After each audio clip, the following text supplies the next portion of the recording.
I'm Shirley Lin. My guest today is Isaac Hou, a busking juggler, a famous one here in Taipei. He really made his mark here in this big city. So you, so far that we've seen you performing on the streets are, that I know of, are the seal wheel, which is a huge wheel, and you're actually inside this wheel, kind of holding on and, turning, spinning around and all that kind of stuff. It's amazing. You must have, incredible muscle, strength to do that. And the other thing is performing with this crystal ball. You feel like the ball is just like up in the air, but, it's magical.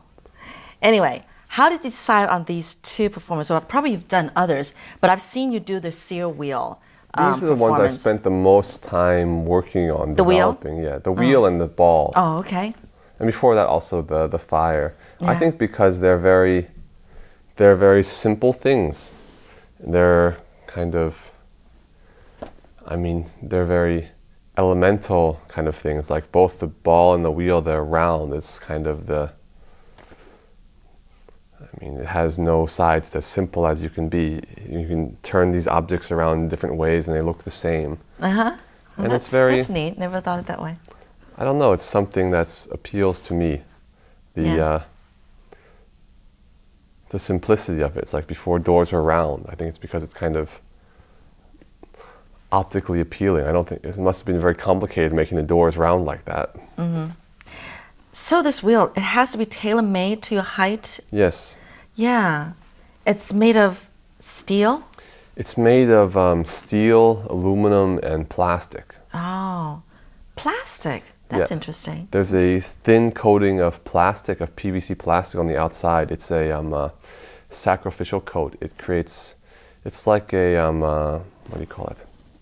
It's like a tire, basically. Okay. It adds friction. Otherwise, the wheel, the metal, would be grinding directly on the ground. And you can change it once in a while. Oh, that is so neat. What did you have to prepare yourself physically, psychologically to do this thing?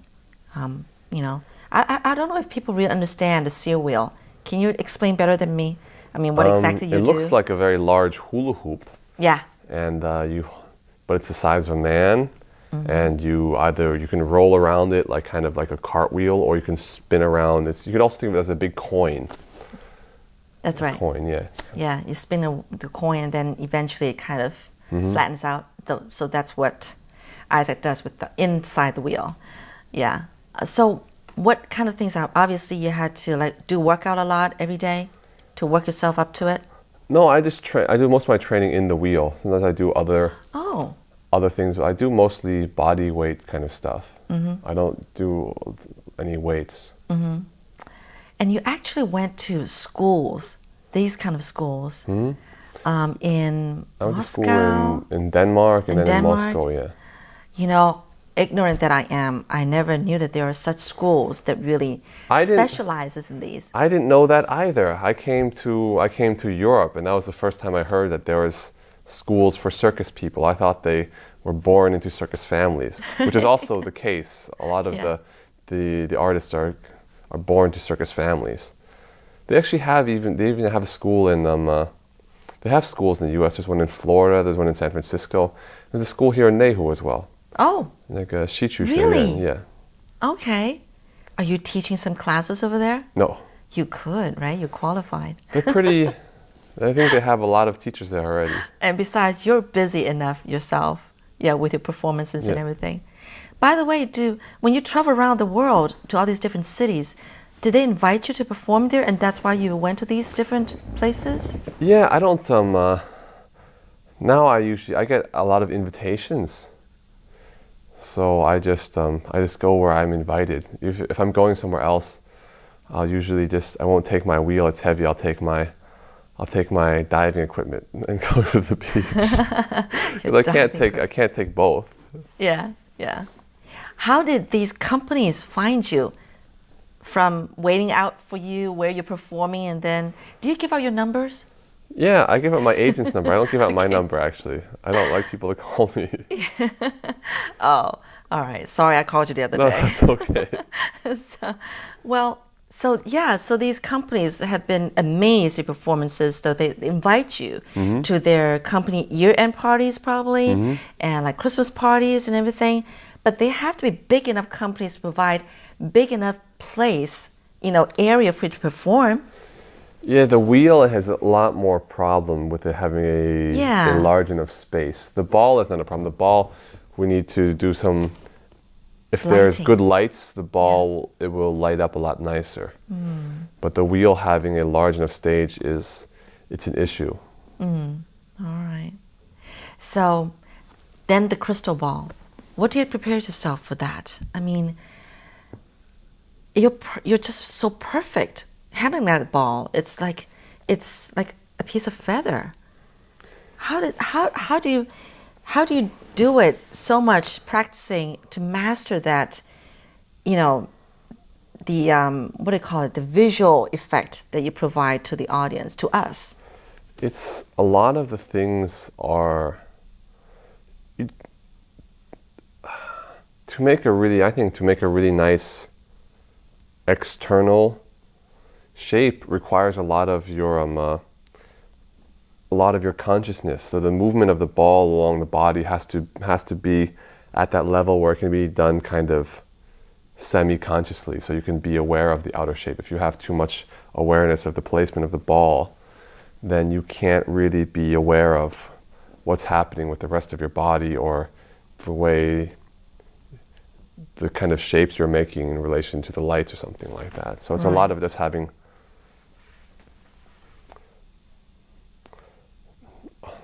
a lot of control over the ball, I guess. I don't know. Yeah.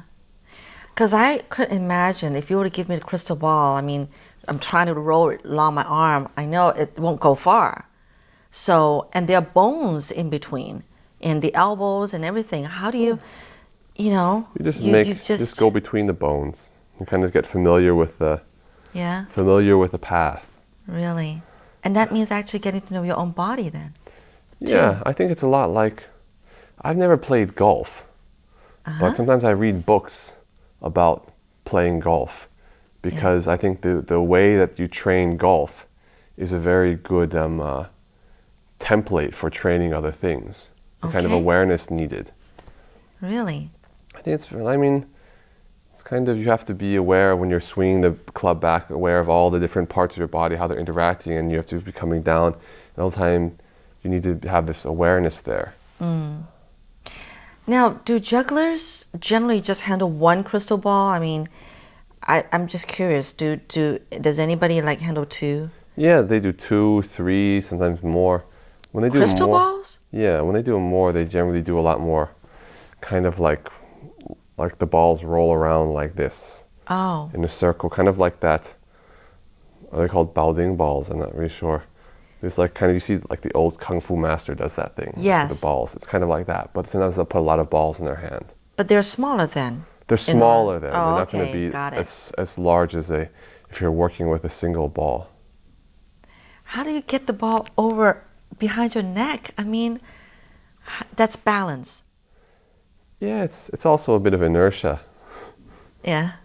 The ball kind of keeps going and then you kind of go around it. Wow. Okay, well that is really neat. And you've also played with fire before. Yeah, that's where I started. Obviously, that's where you started. Obviously you burned yourself quite a lot too, right? Yeah, I burned myself a lot. I think I did a lot of really stupid things when I was getting started. Is that why you shaved your head? No, I didn't think I was really going to burn my hair. I'm kidding. Okay.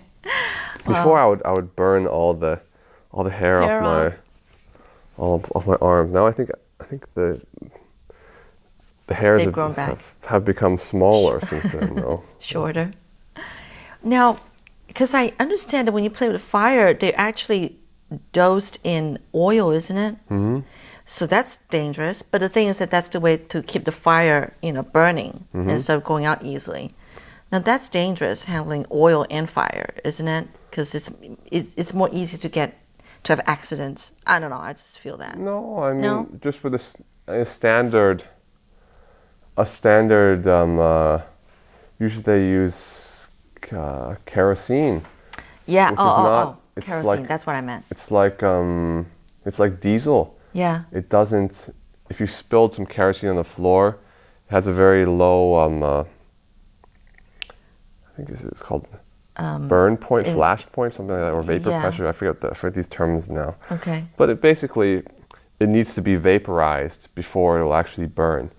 So when you have it in a sort of tool, what's actually happening is that it's getting heated up and it's becoming kerosene vapor, and that's what's burning.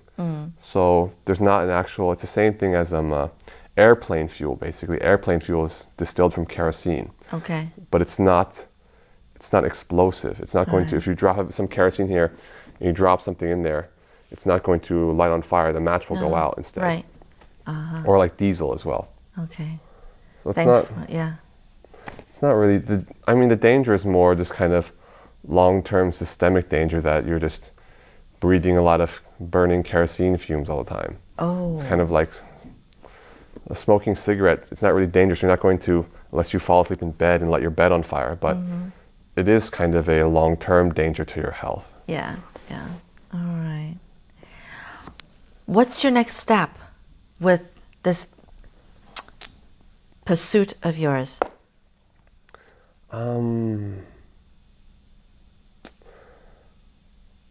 I have some. I'm not done with my wheel prop yet. Okay. I still have a lot of things I would like to do. On the wheel? On the wheel. That's what I spend a lot of my time doing now. What else can you do on the wheel? You're already doing amazing things. I mean, it's like you said, it's such a simple thing. And I feel like because it's simple, so to you it's not limited. But I think it's kind of like if you have something that's infinitely complex and you take even half of that or 1/100th of that, 1/100th of infinity is still infinity. I think it's kind of like that. Like you could juggle with anything as complicated as you can do with 3 balls. You can still do very, very complicated things with 1 ball. There's still no end to how. And I think it's not about complicated. It's kind of, but there's a few things that I find very interesting in the wheel, which I would like to, I'd like to work with. Yeah. What would that be? Can you tell us?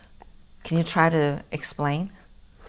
It's not so much, there's a few movements that I'm working on, but it's more creating this kind of feeling, which I'm unable to create the feeling I want with the movement vocabulary I have.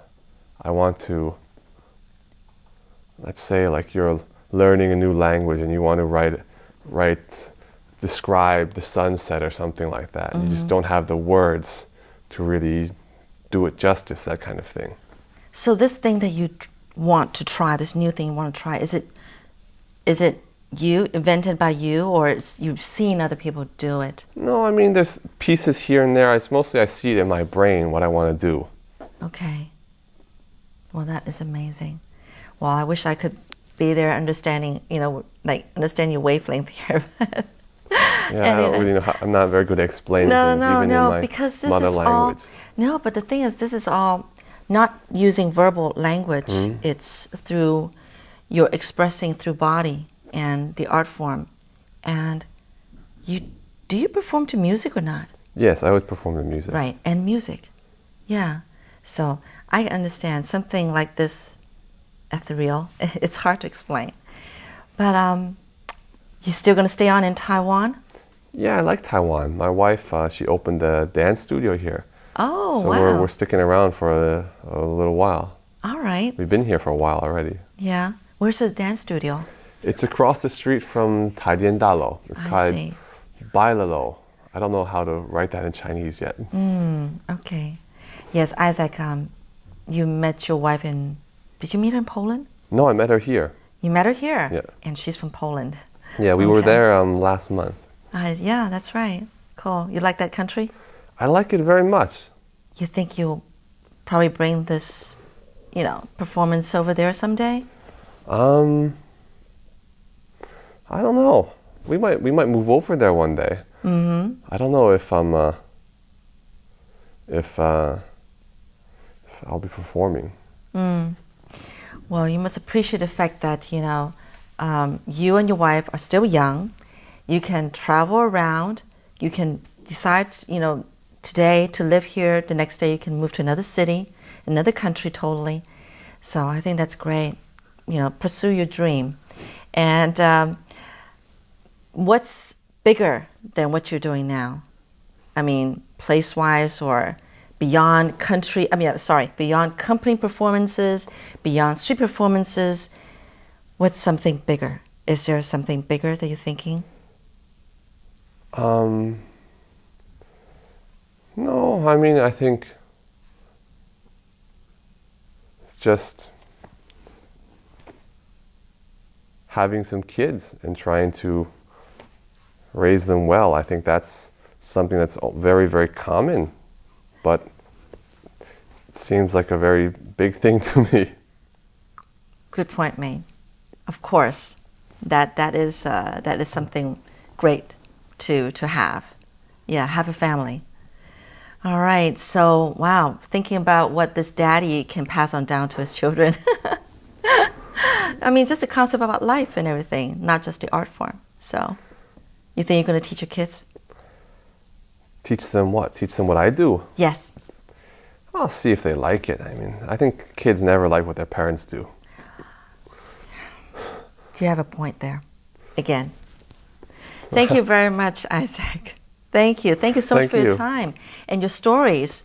And gosh, I hope to see you around on, performing. Yeah, I hope I have time. Yeah. I like the street. Okay, that is great. Thank you, Isaac. Thank you. All right.